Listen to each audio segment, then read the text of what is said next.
వీక్షకులందరికీ నమస్కారం. అందరికీ నూతన ఆంగ్ల సంవత్సర శుభాకాంక్షలు. చాలా మందికి క్యూరియాసిటీ ఉంటుంది, వచ్చే సంవత్సరం గ్రహగతుల్లో ఏమైనా మార్పులు ఉన్నాయా? అసలు నిజానికి క్యూరియాసిటీ ఉన్నా లేకపోయినా తెలుసుకోవాల్సినటువంటి విషయం ఏంటంటే గ్రహగతులు ఎలా ఉన్నాయి. ఈ దీర్ఘ సంచార గ్రహాలను బట్టి చూసేటువంటి ఈ సంవత్సర ఫలితాల్లో ఈ 2025వ సంవత్సరం జనవరి 1వ తారీఖు నుండి డిసెంబర్ 31 వరకు ఏ గ్రహాల తాలూకు అనుకూలత, ఏ గ్రహాల తాలూకు ప్రతికూలత మన మీద ఉంది అని తెలుసుకోవడం ద్వారా ఒక నిర్దిష్టమైనటువంటి ఒక ఆలోచన వస్తుంది. పలానా గ్రహం మనకు అనుకూలంగా ఉంది, పలానాది ప్రతికూలంగా ఉంది అని ఒక ఇయర్ని ప్లాన్ చేసుకోవచ్చు. ఉదాహరణకి గురువు అనుకూలంగా ఉన్నట్టయితే ఆ సంవత్సరంలో నూతన వస్తువులు, వాహనాదులు, ఉద్యోగంలో ఎదుగుదల, లేదా ఏదైనా ఇల్లు కట్టుకోవడము, సంతానం కలగడం, వివాహాది శుభకార్యక్రమాలు జరగడం, ఇటువంటి వాటి మీద ఎక్కువ ప్రభావాన్ని చూపిస్తారు. శనేశ్వరుడు అనుకూలంగా ఉంటే ఆర్థిక స్థితిగతులు మెరుగుపడుతూ ఉండడం, రాజకీయ లబ్ధి ఉండడం, జనాకర్షణ కలగడం, వ్యాపారాభివృద్ధి కలగడం, విదేశీయానం కలగడం, ఇటువంటివన్నీ కూడా జరుగుతాయి. రాహుకేతువుల అనుకూలత వల్ల కూడా చాలా రకాలైనటువంటి సమస్యలు, అటు మాతృ వర్గం నుండి ఏదైనా ఆస్తిపాస్తులు రావాల్సి వచ్చినా, మాతృపితృ భ్రాతృ శాపాదులు ఉన్నా, లేదా మరి ఏ ఇతరత్ర వంశపారంపర్య ఆస్తుల నుండి ఏదైనా తగాదాలు ఉన్నా అటువంటి వాటి నుండి బయటపడడానికి, శత్రు రోగ రుణ బాధల నుండి బయటపడడానికి, అనారోగ్య సమస్యల నుండి బయటపడడానికి కూడా ఈ గ్రహ సంపత్తి చాలా ముఖ్యంగా ఉపయోగపడుతుంది. కాబట్టి ఈ 3 కీలకమైన గ్రహాలు ఏ విధంగా యోగిస్తున్నాయి, ఈ సంవత్సరం ఒక విశేషమైనటువంటిది ఏంటి అంటే దాదాపుగా 3 దీర్ఘ సంచార గ్రహాలు కూడా మారుతూ ఉన్నాయి.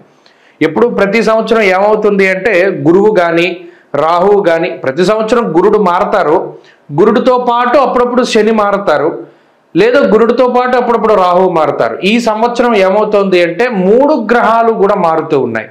అంటే గురువు మే నెల 15వ తారీఖు దగ్గర నుండి మిథున రాశిలోకి ఆయన సంచారం చేస్తారు.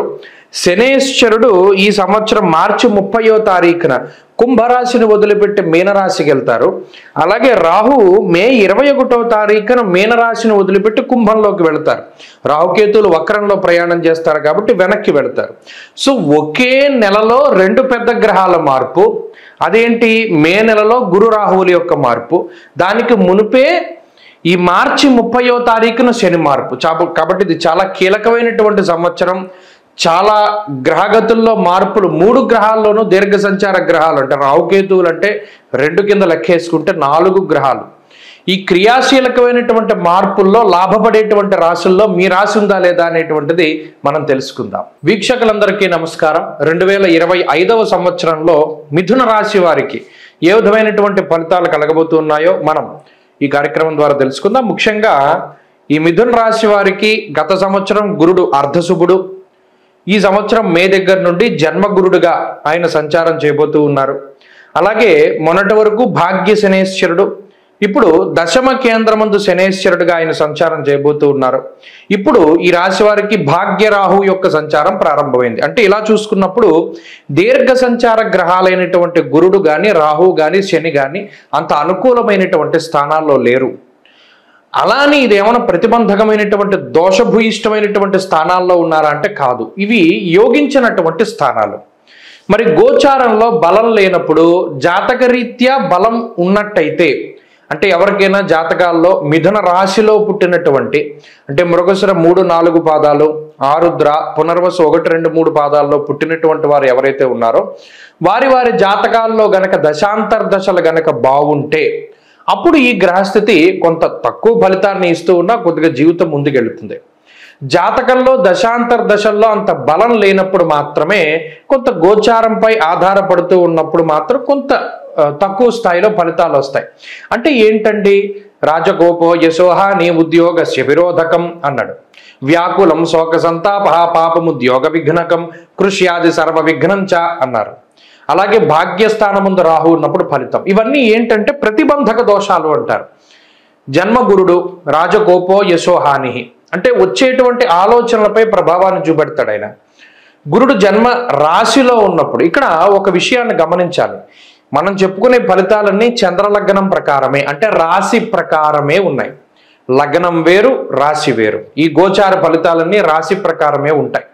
సరే, ఇలా రాశి ప్రకారం ఉన్నప్పుడు, రాశిలో గురుడు ఉన్నప్పుడు పై అధికారులతో సమస్యలు తీసుకురావడం, లేదా ఎవరితోనూ పొసగకపోతూ ఉండడం, ఇండివిజువాలిటీగా మనకి అంత తగినటువంటి ఆత్మవిశ్వాసము, ఆత్మస్థైర్యం ఇవేమీ లేకపోవడము, ఇతరులపై ఆధారపడవలసినటువంటి పరిస్థితులు, ఇవన్నీ కూడా కొంత చికాకుని కలిగిస్తాయి. దీనివల్ల ఏంటి, ఎవరితో సపోర్ట్ కోసం వెళ్తాం, వాళ్ళు సరిగా మాట్లాడకపోయినా పలకరించకపోయినా కొంత ఇబ్బంది పడుతూ బాధపడాల్సిన పరిస్థితులు ఉంటాయి.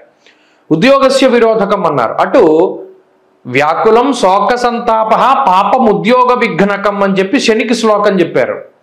ఇక్కడ ఉద్యోగస్య విరోధకం అని గురుడికి శ్లోకం చెప్పారు. అంటే ఇక్కడ మిథున రాశి వారికి ఈ సంవత్సరం మొత్తం దేని మీద ఎక్కువ ఇంపాక్ట్ ఉంటుంది అంటే ఉద్యోగ వ్యాపారాదులపై ఇంపాక్ట్ ఉంటుంది.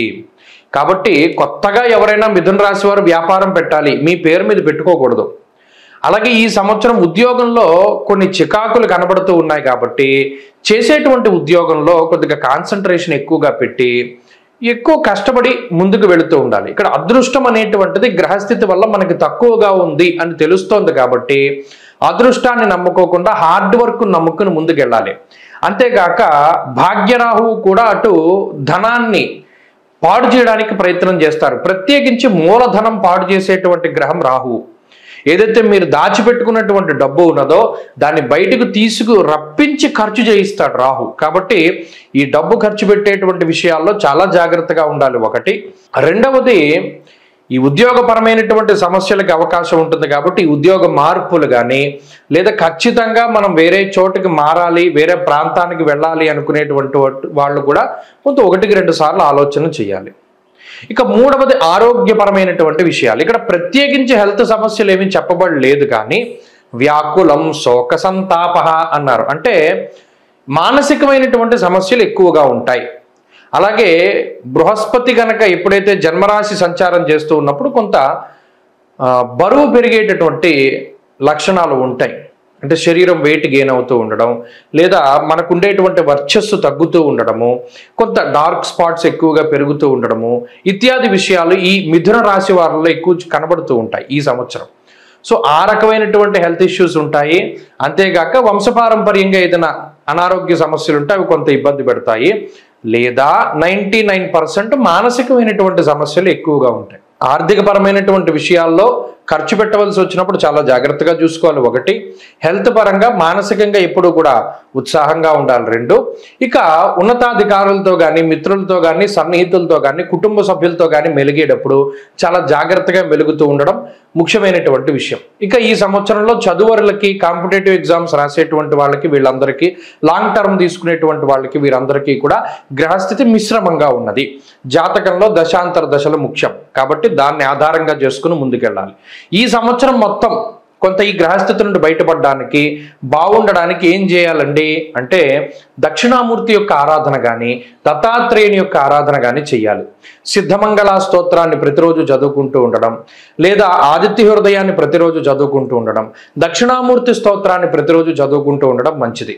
ప్రత్యేకించి గురువారం వచ్చింది అంటే శివాలయానికి వెళ్ళి దీపారాధన చేసి నంది దగ్గర దక్షిణామూర్తి స్తోత్రాన్ని చదవగలిగితే ఈ సంవత్సరం మొత్తం మంచి ఫలితాలు సంప్రాప్తమవుతాయి.